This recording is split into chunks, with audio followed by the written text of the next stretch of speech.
Ang pag-uusapan ho natin ngayon mga kareaksyon ng DPH, ito nga hong si Senator Amy may binulgar na ho bago pa magsimula ang Blue Ribbon Committee bukas. Kasi sinabi ho niya dito, ang lalabas na VIP witness si Saldi Kurakot. Yan po yung kagimbal-gimbal na nangyayari ngayon.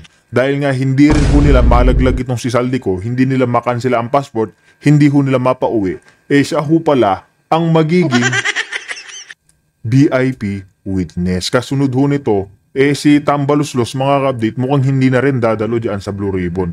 At hindi ho siya malalaglag. Kaya simulan na ho natin mga update, rektahin na ho natin ito. Naging pahayag ni Senator Amy patungkol dyan sa mga nangyayari sa ating paligid sa Blue Ribbon Committee flood control issue. Kaya mga update, kung bago lang ho kayo sa ating channel, isang like, isang share, isang subscribe lamang ho. Malaking tulong na ho iyan. Ang latest chika, ang magaganap bukas dyan sa Blue Ribbon ay yung mga congressman pupunta doon, may script na daw sila at yun nga, liliwanagin na walang kinalaman si Martin Romualdez, si Bonjing. Pagkatapos noon, a-appear rin si Congressman Toby Chanco. Confirmed na siya. May karagdagang ibubunyag.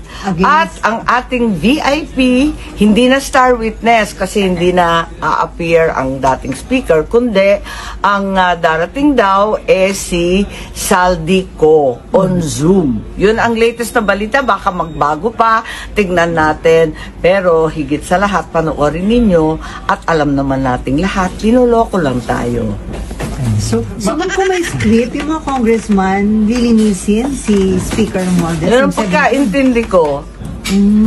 Pero hindi ko inaaway mga congressman, napag-utusan lang yung iba dyan.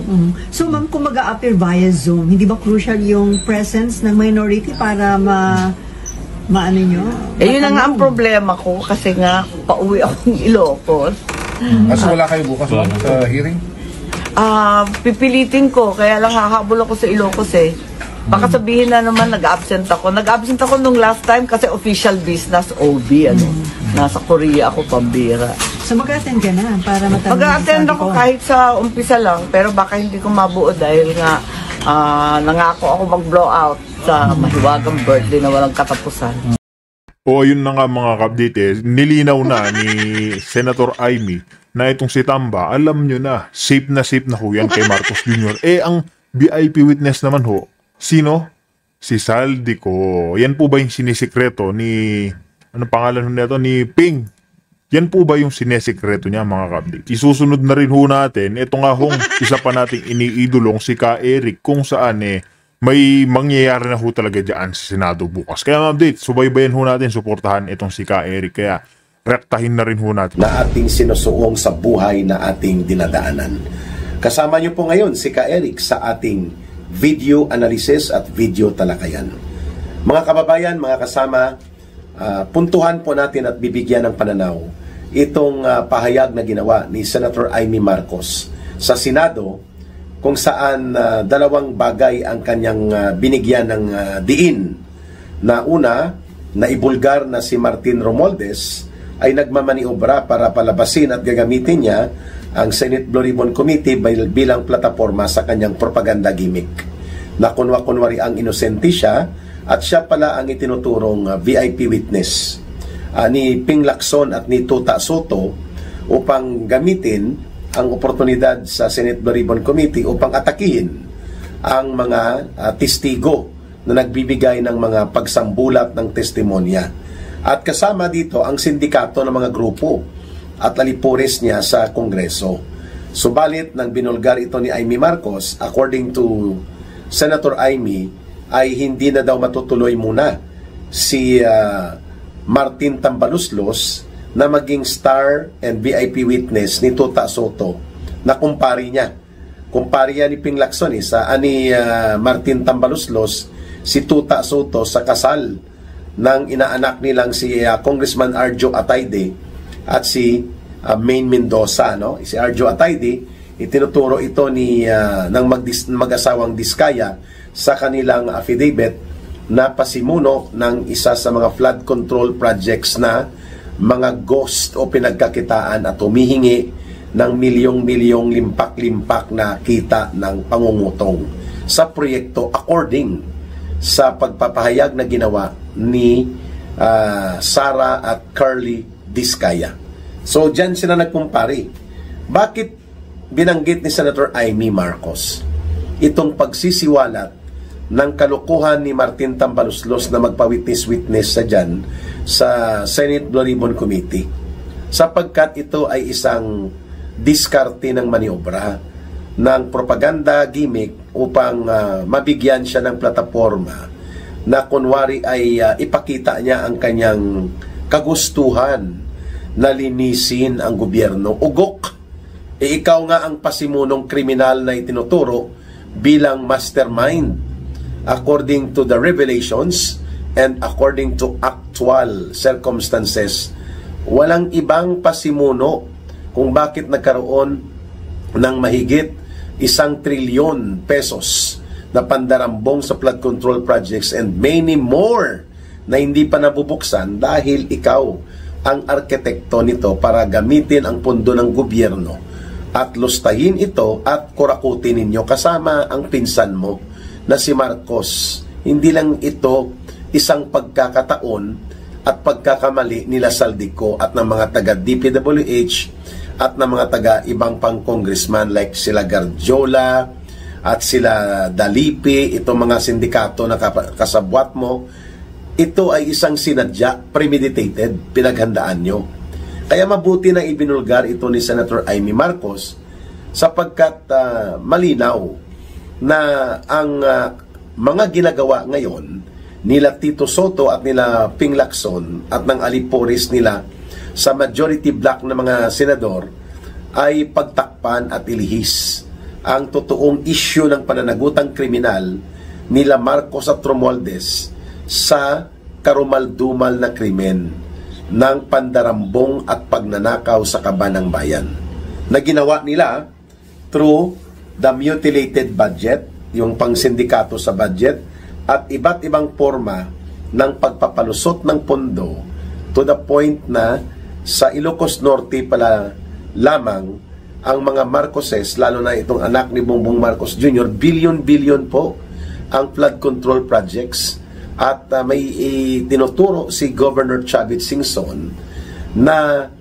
out of the 31 billion pesos na kinontrata ng mga Diskaya for 2024 and 2025 sa Ilocos Norte, mga 8 billion ang napunta na SOP sa kay Sandro Marcos.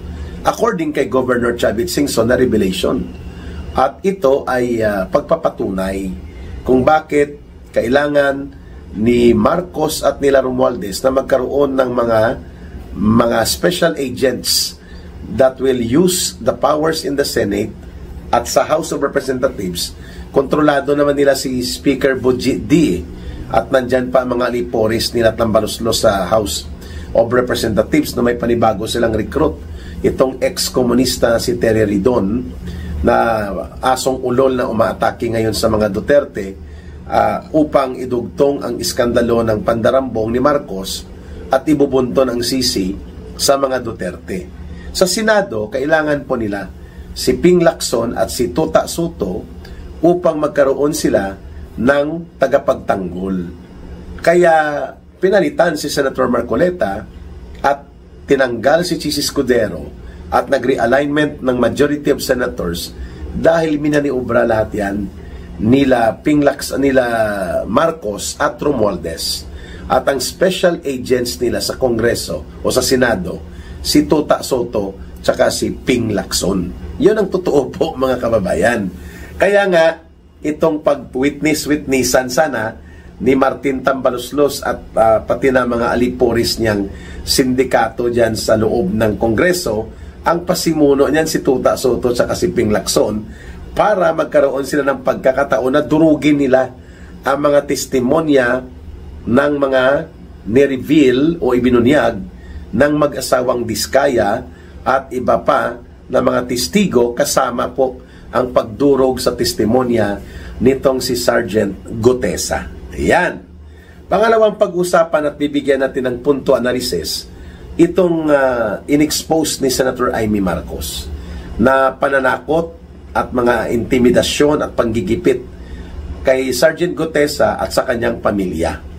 At ibinunyag ni Senator Amy Marcos na pwede pong mag-recant o magbawi ng kanyang salaysay si Sergeant Gutesa dahil sa pressure, threat to life and security ng kanyang pamilya at pati na rin po sa kanyang personal na kaligtasan.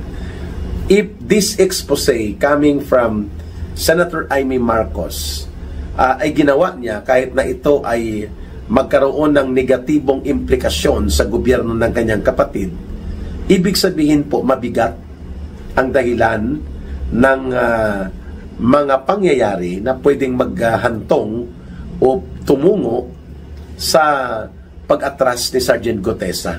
Sapagkat nakita natin kung paano naging bias ang pagtrato laban sa kanya nila Tuta Soto at nila Ping Lacson, no? Inaatake nila pati yung notarial signature, yung mga inconsistency daw sa kanyang pahayag, at yung pagiging under the handling ni Congressman Mike Defensor at ni Senator Marcoleta. Instead na bigyang objective na pagtingin nila Lacson at nila Tuta Soto ang pahayag ni Sergeant Gutesa, ang kanyang pagkatao ang inatake. Tinira ang kanyang background, tinira ang kanyang mga record, at ngayon ay pinapalabas na parang may nagpupundo at may nagmamanage o may nag-handle kay Sergeant Gutesa. Those are the line of allegations na ini-insinuate nila Tuta Soto at nila Ping Lacson. At syempre, mayroon ng pressure sa Armed Forces of the Philippines na pigilan o imaniobra ang paglalahad ng iba pang mga iskandalo laban kay Martin Romualdez at kay Saldico, sapagkat dudugtong na ito kay Marcos ang gagawin ni Gutesa. Siya po ang nagturo ng koneksyon kung papaano hinahakot ang mga pera mula doon sa lugar ni Saldico sa Horizon Super Condominium sa BGC Shangri-La. Dinadala nila ang iba doon sa at tinatago sa budiga na mansyon na naging budiga lang ni Saldico sa limpak-limpak na bilyong-bilyong pera sa Valle Verde. Ang iba mula doon sa Horizon, i-deliver nila or minsan mula sa Valle Verde papunta sa number 42 McKinley Road. At ang number 42 McKinley Road na address ay nandyan po ang isa sa mga mansyon ni Martin Tambaluslos, at dyan dinideliver nila Sergeant Gutesa ang milyon-milyon na pera na nakamaleta, no? Minsan daw 10 maleta, 8 maleta na naglalaman ng 40 to 50 million pesos. So that's around 400 million pesos per delivery. Minsan dinadala nila sa Nara Street. Ang Nara Street po, ito ay isa sa mga address din na nandyan ang isa sa mga bahay ni Martin Tambaluslos sa loob ng Forbes Park. At ang isang address na binanggit ni Sergeant Gutesa ay itong Aguado Street na nasa malapit lang sa Malacanang, near the Malacanang compound. At dyan nagkikita sila Tambaluslos, sila Marcos, ang mga pinapatawag nila na mga taga-Comelec, mga iba pang politiko na gusto nilang i-meeting na hindi makikita doon sa loob ng Malacanang. Diyan po nagmi-meet sila Marcos at Romualdez sa isang bahay na nasa Aguado Street, katabi lang po ng Malacanang. Ayan. So, nagbigay po ng direktang link of the criminal trails itong pagbubunyag na ginawa ni Sergeant Gutesa sa naging pahayag at paglalantad na ginawa naman nila Curly Discaya at Sara Discaya sa kanilang sinumpaang salaysay or joint affidavit.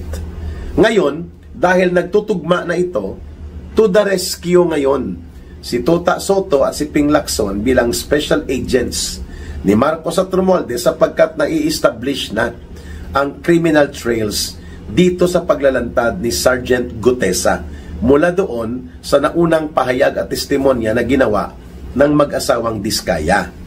There is now a direct link between Saldico, Martin Romualdez, and towards Bongbong Marcos.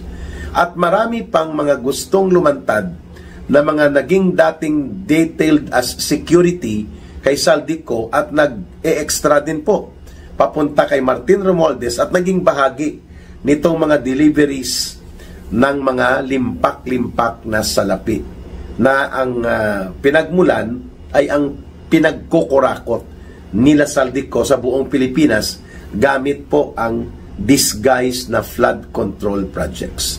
So kung totoo at mangyayari ang inihayag kanina ni Senator Amy Marcos, this is not a good indicator na ang mga gustong tumulong at maglantad ng katotohanan ay sila pa ang kinakasuhan, hinaharas, tinatakot at piniperwisyo ng gobyernong ito ni Marcos at nila Romualdez.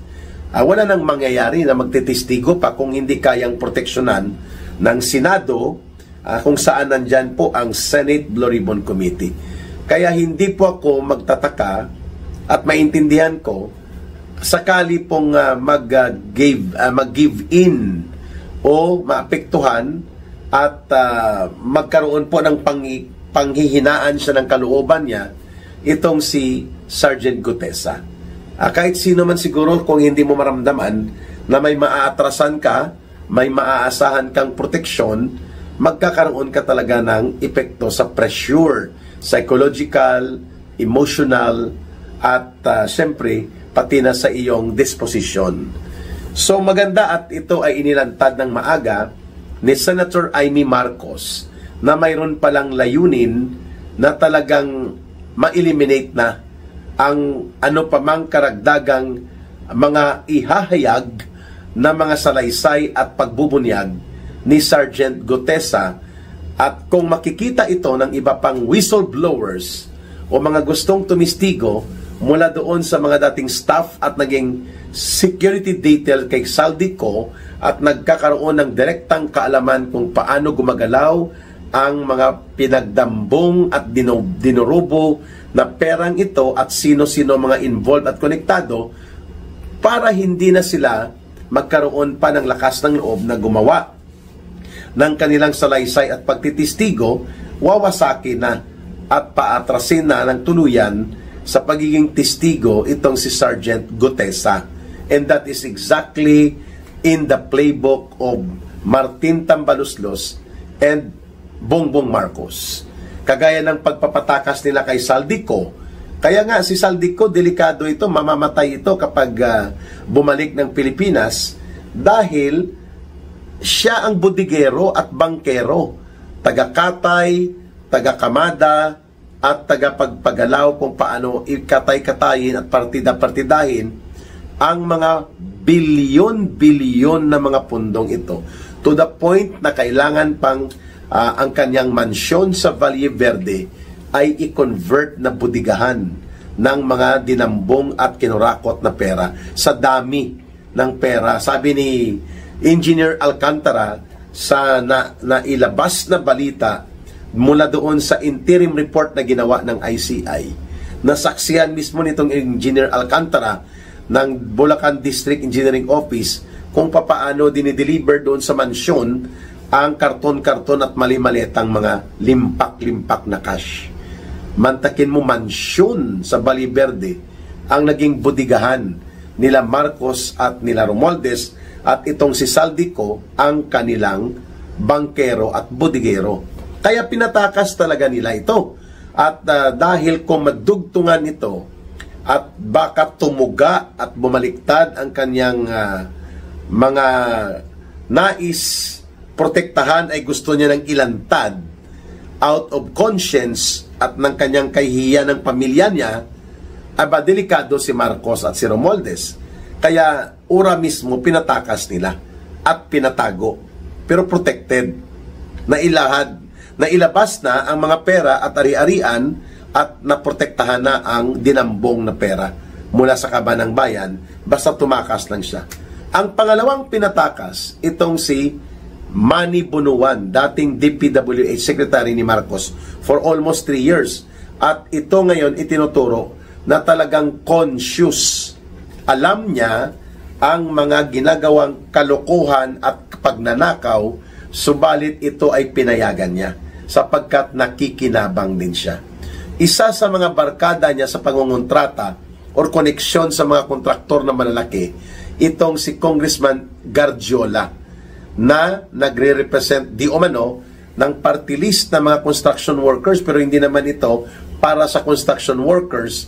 Ang kanyang party list ginamit niya bilang entry point sa loob ng Kongreso para makapagbili, maniobra at makapagbenta ng mga infra projects na pinagkakakitaan niya. Yan ang ibinulgar sa kanya ng Billionaire News Online. Na si Garjola ay super ang kanyang kayamanang dinurubo mula sa diskarte at modus operandi na pagbebenta ng mga proyekto, infra projects at paggalaw ng mga pundo, at ito ang ginagawa din ni Saldico. Maliban na nakikinabang sila direkta sa bilyon-bilyon na ninanakaw mula sa mga proyektong ito, sila din po ang nagpapaikot ng mga pera para makakuha ng porsyento at ng kanilang kita si Marcos, si Romualdez, ang anak ni Marcos at ang party list group ni Romualdez pati pamilya niya. Same feathers. Kaya nga ang sabi ng mga ibang mga loko-loko sa quotation, ang original quotation, birds of the same feathers flock together. Dito kay Marcos, kay Romualdez, kay Saldico, kina Garjola, at sa mga sindikato nila, hindi po birds of the same feathers flock together, kundi birds of the same feather flock together. Or birds of the same feather plunder and steal together. Kasi nga umabot sa mahigit 1 trilyong pesos po sa flood control projects alone ang nawala sa loob ng 3 taon ni Marcos. At isa ito, si Bunuan, ang key operator. Saldico sa Congress, may Bunuan ka dito, at may mga kontraktor ka kagaya nila Garjola na gumagalaw din ka sa kagaya ni Saldico, at mayroon kang mga Diskaya contractors at iba pang mga sindikato at kriminal na mga contractors na lahat ay interconnected. Kaya isa itong malaking conspiracy. The grand conspiracy of plunder and robbery of government funds and people's money by the very government that should have protected the people's money o yung pundo ng mamamayan sa loob ng gobyerno. Ang nagnakaw, gobyerno mismo, pinagnakawan niya ang sarili niya. Yan pong ginawa nila Marcos at nila Romualdez. At kaya nga, pinatakas na nila pangalawa, ito si Bunuan. Itong sila Manny Bunuan na naging DPWH Secretary ni Marcos, at itong sila Saldico, at iba pang mga hindi pa lumalantad, may malaking possibility po na ito ay ipapapatay. Tinatakot na nga ngayon at gusto ng gawan ng masamang hakbang. Tinanong si Senator Amy kung sino ang gumawa. Sabi niya, alam nyo na kung sino ang makikinabang, yun ang gumawa, at kung sino ang may kapasidad. Siyempre, ang pinakamalapit mong suspect dyan, si Marcos Jr. saka si Martin Romualdez at sila Saldico, because they can fund and provide resources para mag-hire ng mga assassins or mga killers. At hindi malayong mangyari yan kay Saldico. Hindi malayong mangyari yan kay Bunuan. Hindi sa immediate na panahon, ay sa panahon po na baka tumistigo sila at talagang madidiin at malulugmok na ang gobyernong bulok na ito ni Marcos at nila Romualdez.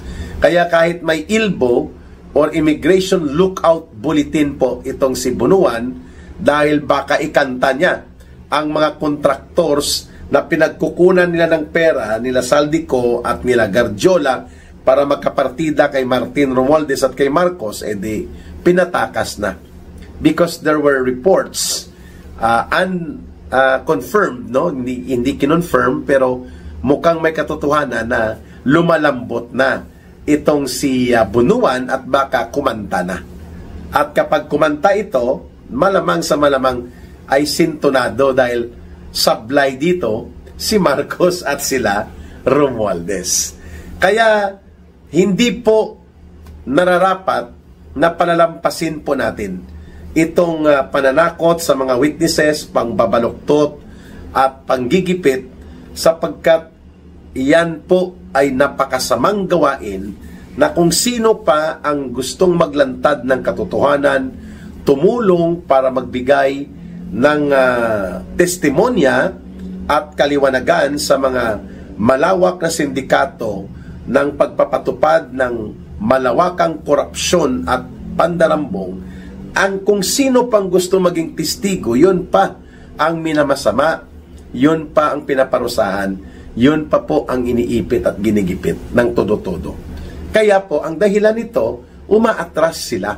At ito ngayon ang ibinunyag ni Senator Amy Marcos, sapagkat mukhang nagreklamo na ang pamilya ni Sergeant Gutesa at ipinaabot na siguro ito sa ilang mga senador na baka bumawi na lang ng kanyang naunang salaysay, babawiin na lang ni Sergeant Gutesa kung hindi lang naman din siya mapapangalagaan pati po ang kanyang pamilya. At ito ngayon ay napakalaking iskandalo that needs to be exposed to the people na umaabot na sa antas ng pananakot ng mga testigo, panggigipit at mga kung ano-anong mga masasamang gawain na takbang, to the point na ang ilang mga senador ay nakikipagsabwatan pa sa gobyerno ni Marcos at ni Romualdez na ito upang mailihis, maputol at mapagtakpan lamang ang pagsasambulat at paglalantad ng criminal trails of accountability and connection of Marcos and Romualdez dito sa usapin ng crime of the century, which is ito nga, ang over 1 trillion pesos na pagkawala at ninakaw, dinurubo at kinulimbat na pundo ng bayan na kahindik-hindik at karumaldumal na nangyari sa ilalim ng administrasyon ni Marcos at nila Romualdez ngayon. At may kalukuhan pa at katarantaduhan si Romualdez na magkunwa-kunwari ang testigo, ang kulukoy, siya nga ang mastermind. Ayun.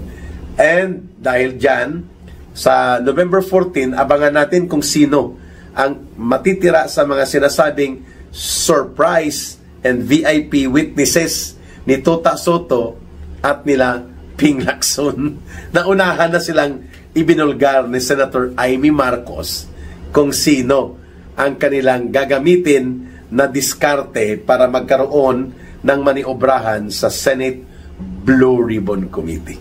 Bantayan po natin ang pagbabalik ng another video analysis with Ka Eric at ang ating balitang talakayan tuwing gabi, Monday to Friday, basta walang conflict of schedule po, ay maglalayag tayo ng live stream simultaneous sa YouTube at sa Facebook account na Ka Eric Jeff Celis Facebook account, personal account ko po yun, at sa Ka Eric Celis YouTube channel. Please don't forget to like, share, and promote our videos and our channel. Makatulong man lang po sa advocacy support at sa atin pong channel na lumawak at lumakas din po bilang isang social media commentary channel ni Ka Eric at kasama kayo. At sa gustong tumulong sa ating Bangon Sambayanan People's Movement, you can contact kay Langging or you can send sa GCash na ito. Ito rin po ang line of support number 0916-308-7710 0916-308-7710 Ruhilda Celis kay Langging po yan. Bangon Sambayanan People's Movement. Abangan ang isa na namang pagbubuo natin ng video analysis sa susunod po na pag-publish ng ating video talakayan. Muli, mag-abang tayo, mag-antay at maghanda at kumilos sa November 16, 17, and 18. 3 araw po sa EDSA Shrine, sa People Power Monument at sa Quirino Grandstand. Sabay-sabay po ito at iba pang bahagi ng Pilipinas at ang pinakamalaki, mahigit 1 milyon ng mga mamamayan na kasapi at kapatiran sa Iglesia ni Cristo ay maninindigan sa Quirino Grandstand. At kami naman po ay pupunta doon, magbibigay ng aming moral support at magkakaroon din po tayo ng ating sariling mobilization sa EDSA. Okay? Abangan po mga detalye nito sa next live or video published by Ka Eric. Mahalin natin ang bansang Pilipinas. Walang ibang magmamahal ito kundi tayo ring mga Pilipino. Para sa Diyos at sa Pilipinas nating mahal. May God bless everyone and may Allah will be with those who are Muslim brothers and sisters. Bye for now. Maraming salamat po. Mabuhay ang sambayanang Pilipino.